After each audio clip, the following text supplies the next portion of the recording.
Salve, salve galera, João Oliveira do Bezone na área. Hoje eu estou aqui com o líder, coach da Loud. Acabou de acontecer aí o jogo contra a Thieves, infelizmente a vitória não veio. Mas eu vou bater um papo aqui com o coach, ver as opiniões dele, o que ele acha que deu errado para hoje e as análises para os próximos jogos. Então já fica aí de olho em tudo que vai acontecer. Deixe seu like, seu comentário, que eu tenho certeza que o líder vai explicar todas as nossas dúvidas aqui que a gente tem para hoje. So, leader, thank you for receiving me, for receiving us to have this time of conversation after two flows, right? So, before we start, first of all, I'd like to understand from you what I'd like to ask you. Of course, you to do analyze of the game, like the positive points, the negative points, the things you need to be better for the next game to improve, what make the mistakes you commit at this game, and analyze in general for this game today. This game today, starting from the first map, we had the correct macro plus micro. That's why we had this big gap on the score against the Thieves. It was a pretty easy match for us, and we've been preparing for this map for a long time, like the other maps too. And for like Bind and Lotus, I think the good things were like we can understand what's the enemy's goal, like what they're up to, what they're gonna do, what's their next step. But what we fail on follow the basics, which is we understand the macro, we know what they're gonna do. Let's say on CT side, we've like inside gamble aside 3 people because we know they're gonna end there. But then our position is not the best, or our next plan is not the best. So someone is like either not understanding what's going on the side, like how they execute. So which utility I should like break, with which my teammate I should pick to this angle, etc. And I think we didn't have enough time to fix all of them because we had to fix the communication, we had to fix the like these how to say, like as you guys can understand, we have a different vision of the game because of like Robbie is coming from Europe, I'm coming from also Europe, from Turkey, and we have the NA playstyle here and also the Brazilian playstyle here. So we spend a lot of time to understand each other. And when it comes to show these micro decisions correctly, we fail, and it just leads us here. Same happened on the other maps. Other series too, in my opinion. Like we had many advantageous rounds, and we ended up losing these. Same was happening during the practices. We are on it. We're trying to fix, but it takes time. And today on Lotus, we had the chance to close many rounds again. Like we had the reads many times. Like it was a lot of times. We understand what they're gonna do when we play CT. We somehow, like be the 3 people in a side, but we cannot end the rounds, or we make like a micro mistake, which is normal because under pressure you meant to make more mistakes, right? On practice, you're in your safe zone. You can perform better. That's why many people are saying we had good practices, but when it comes to official, we failed. And it's about dealing with the stress and building good habits. So we understand stuff, we learn stuff, but they are not habits yet.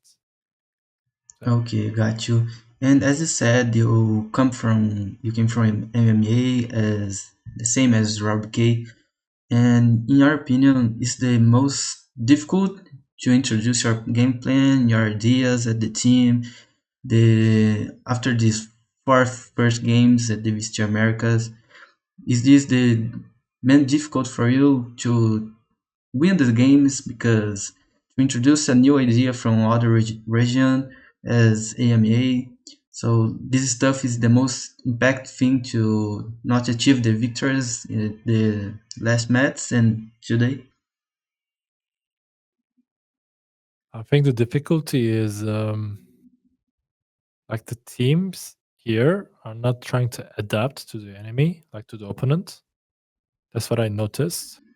They mostly play their game, but individually they show good adaptation. I think that's the key now. Like I really see good initiatives from our like opponents players many times, which is also punishable. Like it's a bit 50-50 things I see sometimes. but it works because you don't expect that. And it's like a different game style.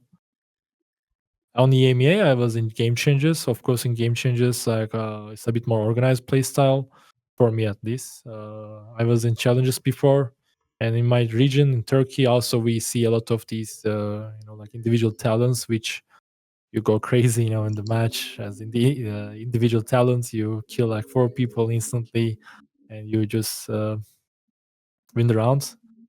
And these type of things were happening a lot, in my opinion, especially against crew. Like on crew, there are some rounds that individually they just winning the round, like they just understand what we're gonna do, and then they just took the initiative, they just get the first kill, and then the round is harder now. So I think in that sense, it's a bit harder to play an organized play style.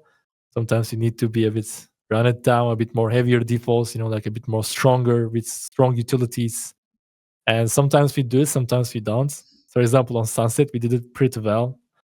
If you compare our matches on Sunset and Bind on TSAT, you can see the difference that on Binds, our defaults are not strong enough, so we ended up giving first kills to the enemy.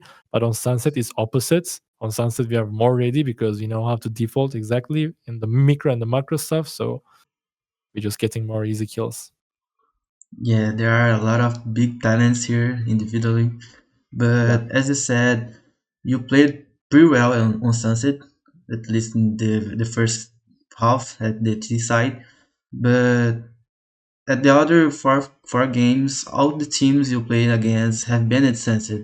So that's the only reason of the main reason you can't play the Sunset at the last games, or it was another thing, another game style, game plan.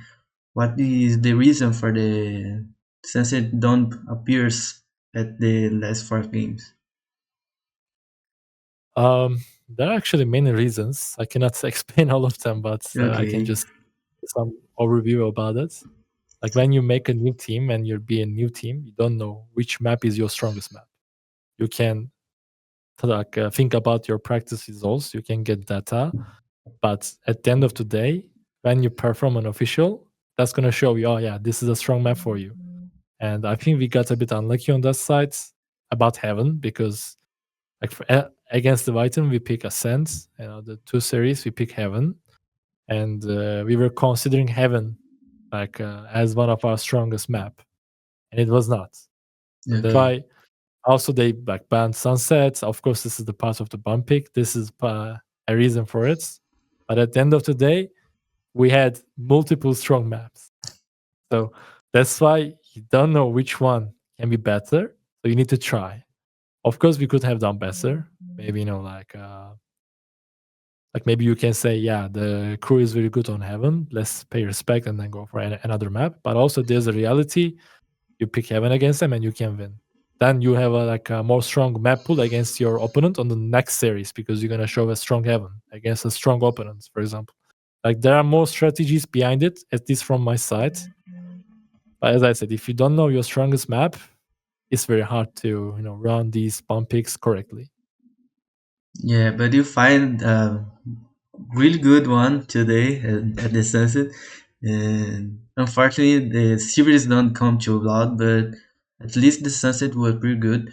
And as you said, there are a lot of individual big talents here at the VCT Americas. And here in Brazil, there's a sentence that says, "Why does not Pancada miss a shot?" Because he's a pretty good player at clutch time. And I'd like to know from your opinion, your vision, what it's like to have a clutch player like him on the team, the importance, the impact that he has on these clutch times. And like I said, there is a big talent here, and he one of this. Yeah. As everyone know, Pankad is a big name and he has a lot of experience. He played with many talented and experienced players before, and he has a lot of titles in his career. And he has a huge impact on that side because when he speaks, we listen to him, of course, we take his advices.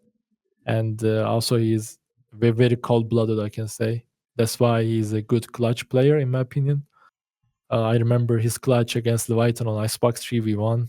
He was right, like a 2v1. He opened the wipe rule, and he's Yes. not hesitating about his next move.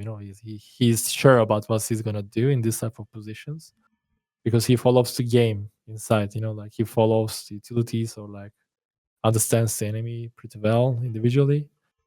And yeah, I think having him in a team also is a good thing because you need a sometimes strong voice in the team. Like sometimes he's gonna make you wake up. Like, guys, come on, what are we doing? We're just playing like a different team.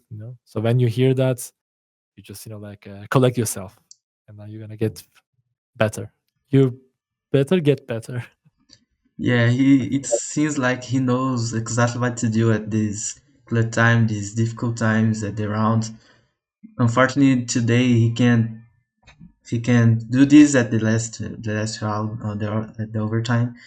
But thinking about the next game against MIBR, you guys already had a chance to qualify for playoffs, but you need to win this game, and it's a Brazilian classic. So do you already know the importance of the game, of the classic, the rivalry it has here in Brazil, and how will be the preparation for this next game?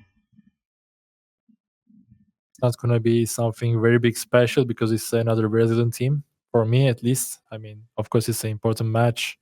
We're gonna work 200%. I'm not trying to say we're just gonna take it easy, not at all. But as I said, we're just gonna know what to do. Sorry, we're just gonna do what we already know. I would say it's just gonna be the same preparation. We know how they play. We start the preparation 2 weeks before for this match. We already have some data about how they play, how we should adapt, and now we also have the data about what we need to fix for that game. So we'll be focusing on our game style more this week. I don't like to focus on enemy that much because when you have your problems and it's like you need to solve them, you cannot focus on the enemy that much. You just need to fix yourself. You just need to find your game style and then you focus on the enemy. That's what we try to do today. Like same on Sunset, like when we go in the server, we just talk about their weaknesses before too, like when we were doing theory, just talk about their weaknesses. We know what we can do against them, but also we run our same play style. Like what we did on practice was on the server.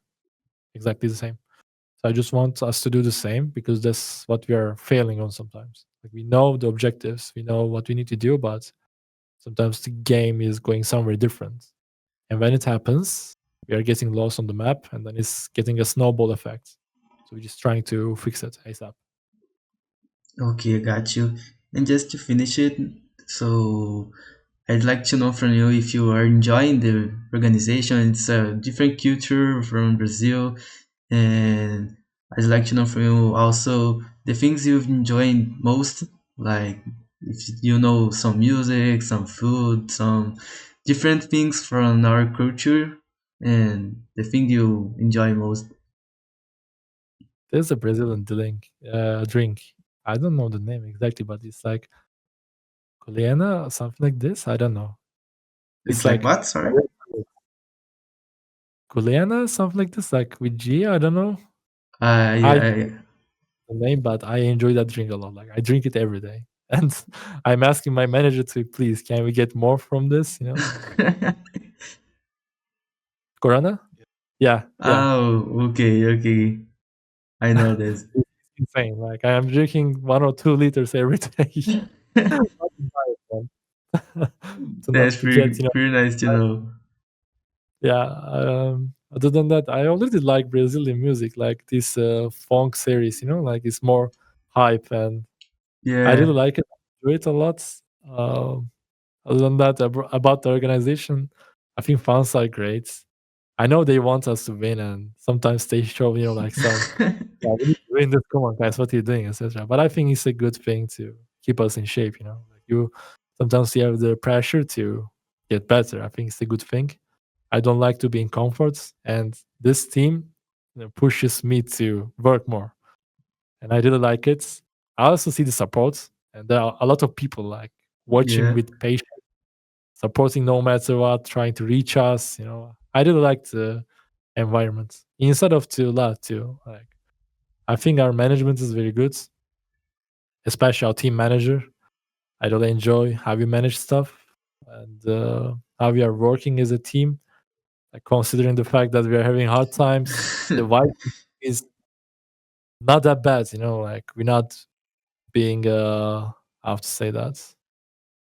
Maybe it's toxic, but it's not toxic at all in the team. Like, I think we're doing a good job as a team. We just needed a bit more time, maybe. I don't know, or maybe a bit more experience from my side too. It's my first experience in Americas, in Tier 1. So, yeah. Yeah, there's some details like today it was so close. The win didn't come because of some details, but it seems like Robbie is also enjoying the culture as well. So the music, I saw another interview that he was singing some music and this kind of thing. And the friendship with Luke, it seems like they are too closer each other, and it seems like too good for new his experience. And I would like to finish the interview with you sending a message to the community fans, the community fans from Brazil, the fans from Loud, and a message from you about the sport of them. And you have the space for it. Okay, thank you. I want to say to the fans that we are working hard, like really hard. The team is pushing the limits, but sometimes it's not just happening. It's not just ticking in the server. I know it sounds cliche, like we're having good practices, we're working hard. Every team does the same, like every team working hard, but we have the heart. We really put in the efforts in the server, and we are in a good way to be a perfect team. Not perfect. No team is perfect, but at least we're in a good path of understanding each other. No matter what, we keep supporting each other, and that's the important thing about being a team. Our chance to qualify playoffs is harder now. I also know this, but no matter what, we're not gonna go against MIBR with our 200%. Just I want you guys to make sure and show some love to the players, show some support because they need it. They're always working hard, away like staying away from their families, their home country. You know, sometimes it's hard, especially when you're losing. But I think they're doing a good job by keeping their mental solid. They're not showing, any bad mentality, etc. We're all focused. We're gonna keep the same mentality, and we're gonna try our best to show a good Valorant to our fans.